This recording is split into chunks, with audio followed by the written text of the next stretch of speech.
आइए आज के इस विश्लेषण की शुरुआत करते हैं एक बहुत ही दिलचस्प शख्सियत के साथ। गुप्त साम्राज्य का चौथा नवरत्न, एक ऐसा नाम जिसे महान महर्षि पाणिनि का सबसे बेहतरीन और योग्य उत्तराधिकारी माना गया।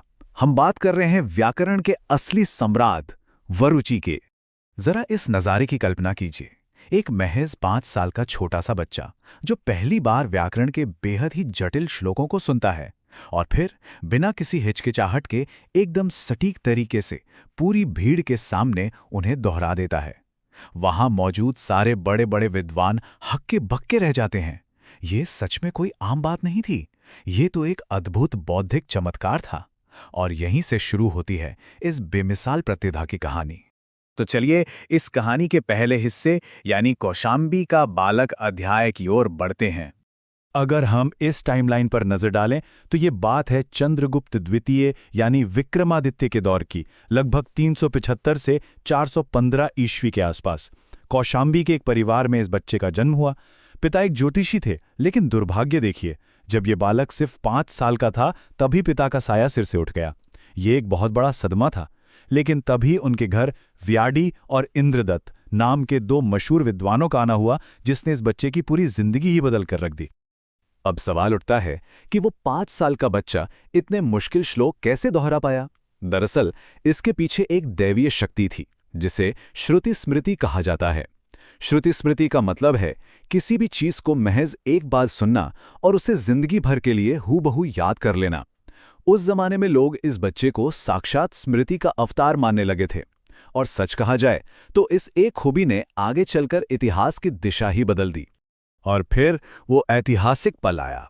विद्वान व्याडी ने उस बालक के सामने अत्यंत कठिन प्रातिशाख्य ग्रंथ के श्लोकों को जोर से पढ़ा और अंदाजा लगाइए क्या हुआ। उस 5 साल के बच्चे ने बिना एक भी शब्द छोड़े उसे शब्दशाह दोहरा दिया। व्याडी उसी वक्त समझ गए कि ये कोई साधारण बच्चा नहीं है, बल्कि सदियों में जन्म लेने वाली एक बहुत ही दुर्लभ और महान प्रतिभा है। यहीं से शुरुआत होती है हमारे दूसरे अध्याय की, जिसे हम पाटलिपुत्र की शास्त्रकार परीक्षा कह सकते हैं। व्याडी उस बच्चे के हुनर से इतने ज्यादा प्रभावित हुए कि वो उसे सीधे उस समय की सबसे बड़ी बौद्धिक राजधानी यानी पाटलिपुत्र ले गए। वहां इस युवा विद्वान को एक बहुत ही कड़ी शास्त्रकार परीक्षा से गुजरना पड़ा। इस मुश्किल और चुनौतीपूर्ण परीक्षा को शानदार तरीके से पास करने के बाद ही उन्हें वरुरुचि और कात्यायन जैसी महान उपाधियां मिली। वैसे वरुरुचि का मतलब होता है वराह और रुचि का बेजोड़ संगम। यहां गौर करने वाली सबसे अहम बात यह है कि पाटलिपुत्र में हुए इस शास्त्रार्थ ने पूरी दुनिया के सामने यह साबित कर दिया कि महर्षि पाणिनि के बाद अगर कोई सबसे बड़ा व्याकरणाचार्य है तो वो सिर्फ और सिर्फ वरुरुचि ही हैं। वो केवल पाणिनि की महान विरासत को आगे बढ़ाने वाले नहीं थे, बल्कि उन्होंने उस विरासत को एक नया मुकाम दिया और इतिहास में हमेशा के लिए अमर हो गए। अब हम कहानी के तीसरे अध्याय पर आते हैं, विक्रमादित्य का शाही दरबार। देखिए, वरुचि सिर्फ व्याकरण के पंडित नहीं थे। प्रबंध चिंतामणि जैसे ग्रंथ के अनुसार राजा विक्रमादित्य के नवरत्नों में शामिल होने के बाद उन्होंने राजकाज में कई अलग अलग और अहम भूमिकाएं निभाईं।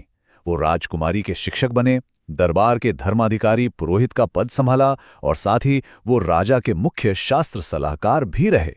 इससे साफ पता चलता है कि उनका व्यक्तित्व कितना बहुआयामी था। सम्राट विक्रमादित्य के लिए उनके दिल में बहुत गहरा सम्मान था। अपने मशहूर ग्रंथ पत्रकौमुदी में वरुरुचि ने साफ तौर पर लिखा है, विक्रमादित्य के प्रति नमन।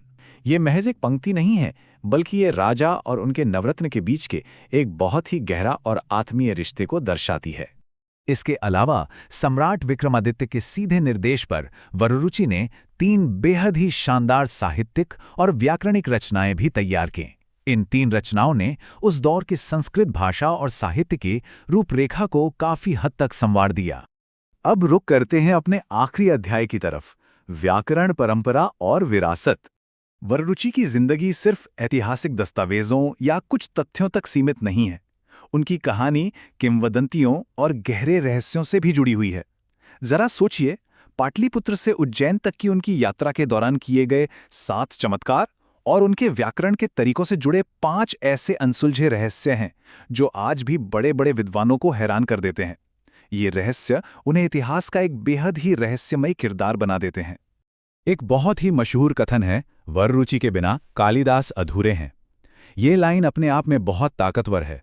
ये समझना बेहद जरूरी है कि वररुचि ने व्याकरण की जो मजबूत नींव रखी, उसी पर कालिदास जैसे महानतम कवियों के साहित्य की इमारत खड़ी हो पाई। व्याकरण वो पहली सीढ़ी थी जिसने साहित्य के उन शिखरों तक पहुंचने का रास्ता तैयार किया। और उनकी इस विरासत का असर सिर्फ बीते हुए कल तक सीमित नहीं है।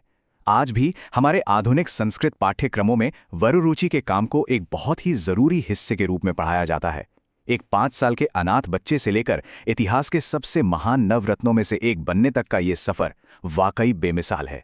उनका ज्ञान आज भी कक्षाओं में विद्यार्थियों का मार्गदर्शन कर रहा है। तो वररुचि के जीवन से ये तो पूरी तरह साबित हो गया कि व्याकरण ही सभी कलाओं और ज्ञान का सबसे पहला प्रवेश द्वार है। खैर, राजा विक्रमादित्य के दरबार के सभी रहस्य अभी खुले नहीं हैं। अब अगला नवरत्न कौन है? क्या वो आयुर्वेद के भगवान कहे जाने वाले धन्वंतरी हैं, या फिर वास्तुकला के महान मास्टर शंकु?